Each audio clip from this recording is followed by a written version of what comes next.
Bonjour à tous, on se retrouve pour une nouvelle une position de finale, cette fois position d'étude avec une domination. On va voir ce que c'est qu'une domination.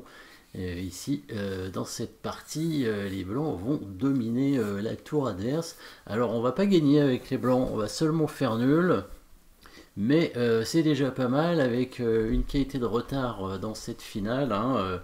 Bon, quelques pions quand même intéressants pour les blancs, des pions passés, mais en tout cas le pion G7 va être difficile de défendre. Ça va être difficile de le défendre ce pion. Puisqu'il y a le roi qui est tout près d'aller le prendre, le roi à la tour, l'autre pion est passé, mais pareil, il y a la tour qui peut arriver très vite. Le fou des blancs, elle ne semble pas si efficace que ça, puisqu'il est un petit peu bloqué par ses pions et il ne peut pas vraiment attaquer les pions adverses. Le seul pion qui pourrait éventuellement attaquer, qui est sur la couleur de sa case, c'est le pion A5, donc très compliqué ici d'aller le capturer. Alors on pourrait le capturer éventuellement en échange peut-être du pion C5, mais il y a toutes les chances qu'on perde l'autre pion derrière, c'est-à-dire le pion en A4 aussi. Voilà, donc ici, qu'est-ce qu'on peut faire avec les blancs? La seule possibilité, a priori, pour faire quelque chose, ce serait d'aller défendre le pion G7, en tout cas d'essayer de le défendre assez rapidement avec le roi, ce qui est possible. Sinon, le roi noir va venir simplement le prendre et les noirs pourront du coup utiliser leur pion d'avance ici pour créer un pion passé et aller gagner probablement assez facilement cette finale, parce que la tour est beaucoup plus forte que le fou ici. Encore une fois, le fou qui peut attaquer qu'un seul pion dans le camp des noirs, tandis que la tour, elle évidemment peut attaquer tous les pions blancs. Donc ça, c'est la grande force de la tour quand même, qui peut aller sur toutes les couleurs de cases. Donc possibilité pour le roi de venir défendre ce pion. Donc petite introduction ici pour dans cette étude, avec le roi qui vient monter évidemment. C'est un coup forcé ça, parce que quand le roi arrive en H6, on va menacer de prendre le pion H7 et après la promotion est proche. En tout cas là les noirs seront bloqués à la défense de ce pion passé. Donc le roi noir, il a plutôt intérêt à arriver rapidement pour bloquer ce pion, c'est-à-dire roi F7. Le roi blanc vient en H6 avec là, c'est une vraie menace de prendre le pion et de contrôler la case de promotion, ce qui obligerait du coup les pièces noires, encore une fois, à bloquer le pion, donc à rester en défense. Le roi doit arriver en G8 pour bloquer le pion, afin de défendre ici sans problème. Voilà, ici on a une petite introduction avec ces deux premiers coups qui sont plus ou moins forcés. Maintenant, on va continuer avec les blancs, on va chercher ce qui pourra arriver. Donc le roi blanc maintenant ne bouge plus parce que sinon le roi noir va prendre le pion. Donc on va voir qu'est-ce qu'on pourrait faire avec les autres pièces. Évidemment, pas grand chose à faire avec le fou pour l'instant. Le pion en G4, il avance. Ça va pas servir à grand chose. Le pion C6 peut-être, le pion C5 qui pourrait avancer en C6, ça pourrait être une option, mais il va se faire attaquer rapidement. Malgré tout, c'est le bon coup, peut-être vous avez vu pourquoi, parce que le roi blanc va se retrouver bloqué. En fait, ça va être un auto-blocage, et on va réussir à faire nul comme ça grâce aux pattes. Mais la difficulté, ça va être de donner le fou, parce que le fou, lui, ne va pas menacer grand-chose. Donc la seule façon de sacrifier, de donner une pièce, normalement dans ces finales, c'est de créer une menace avec. Le problème, c'est que le fou, à part attaquer le pion, il ne pourra pas faire grand-chose. Donc voyons ce qu'on peut faire. On va quand même pousser le pion C6 pour tout simplement l'avancer évidemment en C7 et ensuite le soutenir avec le fou. Si le pion est à une case de fer dame, là la tour sera obligée évidemment de rester en défense et les noirs ne pourront pas progresser dans la finale. Donc évidemment il va chercher le pion avec la tour, et étant donné que ce pion est sur case blanche, on ne peut pas le défendre. Donc il va le prendre au coup suivant. On ne peut pas faire grand chose, on a des limites avec le fou, donc on a vu qu'on pouvait aller attaquer ce pion, c'est la seule chose qu'on peut faire. Voilà, le fou qui arrive, la tour évidemment qui va prendre le pion, parce que sinon celui-ci va s'avancer, et on va du coup pouvoir le protéger sur l'avant-dernière case.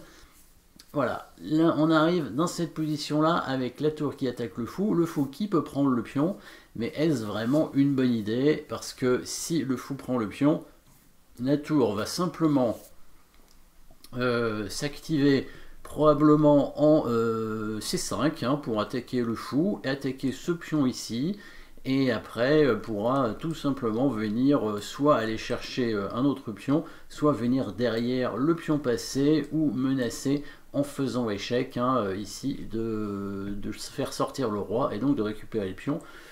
Par exemple sur fou prend pion, donc la tour pourrait venir en C5 ici, hein. Attaquons le fou, on pourrait venir en A6 aussi hein, pour attaquer le fou afin de récupérer le pion A4, c'est peut-être un peu plus intéressant. Hein, effectivement, parce que si le fou bouge, tout simplement, la tour va prendre le pion, hein, va pouvoir réattaquer les autres pions et surtout venir faire échec pour chasser le roi et récupérer le pion en G7. Pion G7 qui peut éventuellement être défendu par le fou, mais le fou du coup ne défendra pas le pion C3, donc si la tour prend ce pion, le pion C4 ira à dame. Donc ici, il faut trouver un bon coup, évidemment, avec les blancs. Donc là, vous pouvez mettre la pause pour chercher le bon coup. Hein. On a déjà parlé un petit peu de cette idée, hein, l'idée du pat, bien sûr.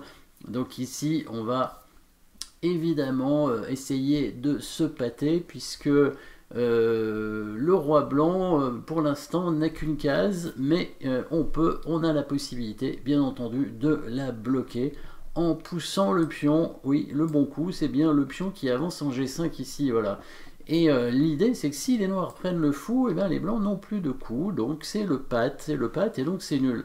Mais bien sûr, les noirs sont pas obligés de prendre le fou. Pourquoi ils prendraient le fou? Le fou ne menace rien, sauf que les noirs n'ont pas tellement de coups avec leur tour, ils sont un peu bloqués. Donc le seul coup vraiment, s'ils ne prennent pas le fou, c'est de ramener la tour en C8. Hein. Encore une fois, si le roi bouge, le pion ici sera pris par le roi, et là, il n'y aura plus vraiment moyen avec les noirs de progresser. Hein. La position sera au minimum nulle pour les blancs. Hein. On peut vérifier, hein. Mais si le roi vient là, je pense que ce sera même peut-être gagnant pour les blancs. La tour est obligée de revenir ici, et là on va venir faire une interception avec le fou. Alors là les blancs ne vont plus chercher à faire nul, hein.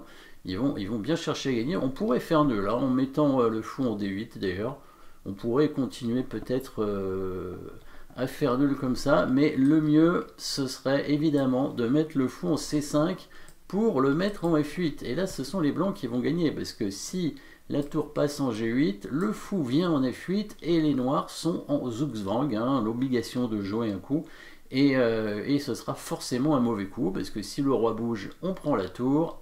Et si la tour bouge, on la prend aussi, et la finale serait gagnante. Hein, par exemple ça, hop, roi prend pion, et là le pion va aller à dame. Hein, le roi blanc qui va pouvoir prendre... même si ce pion ne va pas à dame, le pion d'à côté, et puis même les autres pions, s'il veut. En tout cas, il y aura forcément un pion ici qui va aller à dame. Hein.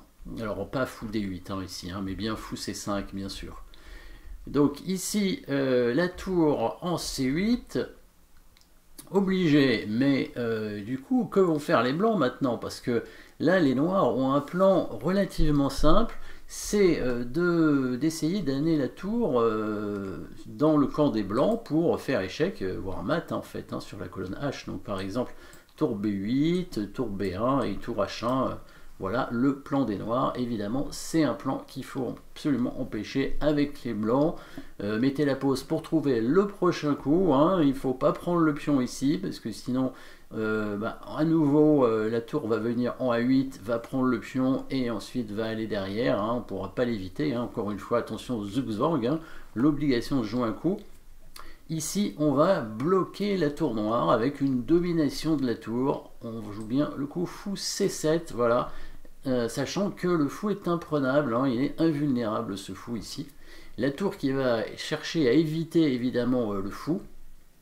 Alors, elle va se mettre en A8. Hein. Alors, si elle se met en A8, on va tout de suite finir le coup de domination avec le fou en D8. Voilà, la tour qui n'a plus de cases à part prendre le fou, et ce sera le patte.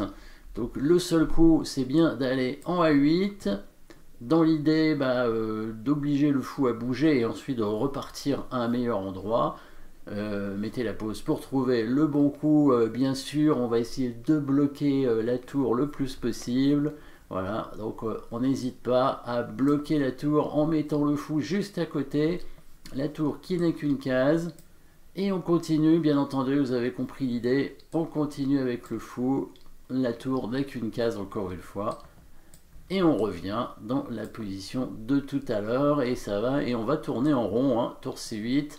Le fou qui vient en C7 comme tout à l'heure. Alors, on avait dit tour E8, fou D8 tout à l'heure. Sur le coup roi F7 cette fois, alors là on n'a pas la possibilité de faire fou E7 hein, parce que la tour pourrait prendre et a le temps de revenir pour défendre la case de promotion. Donc quel coup va-t-on jouer ici? On va bouger le fou, hein, parce que là il menace de prendre le fou maintenant. Hein. Là il menace de prendre le fou parce qu'il n'y a plus de pattes, parce que le roi blanc peut prendre ce pion. Donc il faut bouger le fou obligatoirement. Où est-ce qu'il faut le bouger? Là vous pouvez mettre la pause pour trouver la seule case. Il ne faut pas perdre de vue que ce pion est quand même très important. Sinon les noirs vont aller le capturer avec la tour. Donc il faut bien le défendre tout simplement avec le fou, dans l'idée de prendre le pion hein, au coup suivant. Donc si le roi revient, évidemment, on revient aussi. Et s'il vient en B8 pour tenter d'aller derrière, évidemment, on va prendre le pion. Et là, les noirs sont bien embêtés, hein, parce qu'il y a toujours cette menace de fer dame. Et maintenant, les blancs auront la possibilité d'amener leur fou en F8. Donc le seul coup ici pour les noirs pour faire nul, parce que maintenant c'est les noirs qui doivent chercher à faire nul, hein, parce que sinon... ils vont perdre, hein, parce que si c'est au blanc joué, fou F7, but fou F8, c'est gagnant, hein, comme on a vu tout à l'heure. Le seul coup, vous pouvez chercher pour les noirs, cette fois le seul coup, évidemment, il faut empêcher le coup fou E7, il faut bien mettre la tour en G8, seul coup, hein, pour attaquer le pion. Et du coup, le fou ne bouge pas, parce que sinon les noirs prennent le pion, mais les noirs ne peuvent pas progresser, le roi blanc peut attendre, tout simplement, en H6, et quand la tour va bouger, hein, ou le roi, de toute façon ça ne change rien, le roi reviendra en H7 et ça fera nul. Donc une répétition de position grâce à une petite domination de la tour par le fou. Hein, bon, ça dépend, c'est aussi par rapport à la structure de pion, bien sûr, hein, on a vu que quand même ici la structure de pion est très particulière et que la tour est bloquée par ses propres pions et qu'à chaque fois le fou arrive à tourner autour de la tour pour venir le bloquer et créer donc un patte, un chantage aux pattes, avec donc une position nulle, petite position d'étude du grand maître Kasparian, qui était le spécialiste des études de domination de pièces comme ça. Merci d'avoir suivi cette position et à très bientôt.